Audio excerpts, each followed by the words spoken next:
Hello, friends. This is Dave Hurwitz, executive editor at ClassicsToday.com, here with great artist, Bad Day. Listen, nobody's perfect. Everybody has their problems. Everybody does things they probably later regret. You know, the thing about artists is that they usually think their latest effort is their best, whatever it is. But here's one instance where there is a general consensus that it was a bad day. And it's in this lovely RCA Leopold Stokowski box that has some amazing stuff in it, including a fabulous Beethoven Eroica and a Brahms Fourth that's one of the greatest recordings ever. But no, here in the repertoire that was a Stokowski specialty, he really blows it. The works in question are Scheherazade and the Russian Easter Overture, both by Rimsky-Korsakov. And this is a shocker, absolute shocker, because Stokowski was really known for just those pieces, especially Scheherazade, which he recorded like 5 or 6 times. I mean, endlessly, from like the early electrical days of 78s. His best Scheherazade was the Phase 4 recording on Decca, which is just unbelievably sensual and voluptuous. See, the thing about Stokowski, and we've talked about this many times, is that he was a chord guy. He likes sound. He likes sonority.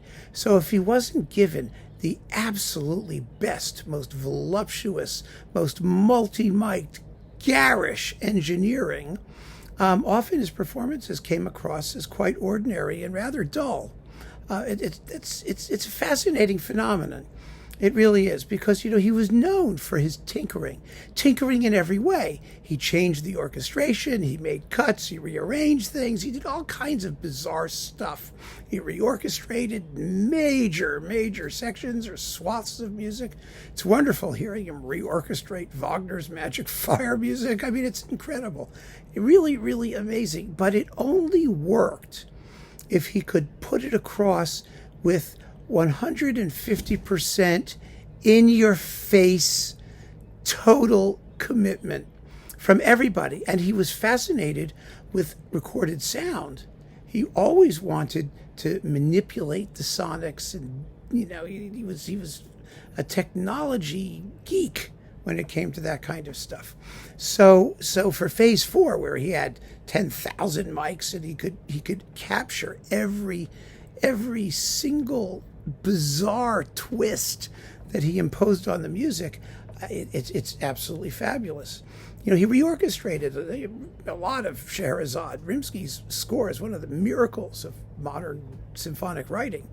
It never asked for a xylophone, but Stokowski provided one.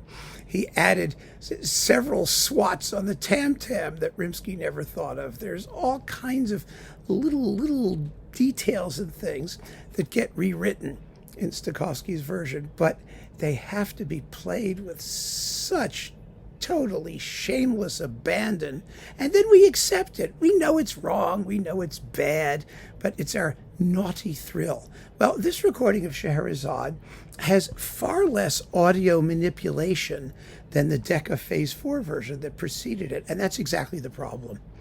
It's naturally recorded, or, well, relatively speaking, for Stokowski, and the xylophone is there, but it's kind of buried. All the extra little things that he does, the gross over-miking of the cellos in the first movement, doing the C, gorgeous heaps of violins and harps. They're all back in a somewhat more natural perspective, and the result just sounds bad. It's just dull. I mean, the performance itself is almost identical in timing and everything to his prior recording for Decca, but it just doesn't have the brightness, the illumination from within, the accents, the rhythms. It's all more slackly done, and so it's just, he's competing with himself, and he loses. And the Russian Easter Overture is even worse. I mean, the Russian Easter Overture, first of all, has a big cut at the very end, which is wholly unnecessary. Yes, the ending goes on too long. I mean, Rimsky-Korsakov had no sense of timing whatsoever, and we know that. And the Russian Easter Overture is the locus classicus for a piece that never quite gets started, and then all of a sudden it perorates, but it's so beautiful. From moment to moment, it's just so gorgeous. You don't care. You're not supposed to care. You just make sure that it's bright and gaudy. And for Stokowski, surprisingly, the percussion is muted. And it's just a really, really rote, uninteresting performance. And, rote is something you never think of. Routine is something that you almost never associate with Stokowski. But when he was off, his performances sounded routine. That outrageousness that just made you willing to go along with whatever, atrocity he perpetrated on the score. Well, it's just not there. So, sorry, guy. He was a great artist, but this Rimsky-Korsakov program on RCA, it was a bad day. So keep on listening, friends. Thanks for joining me, and take care.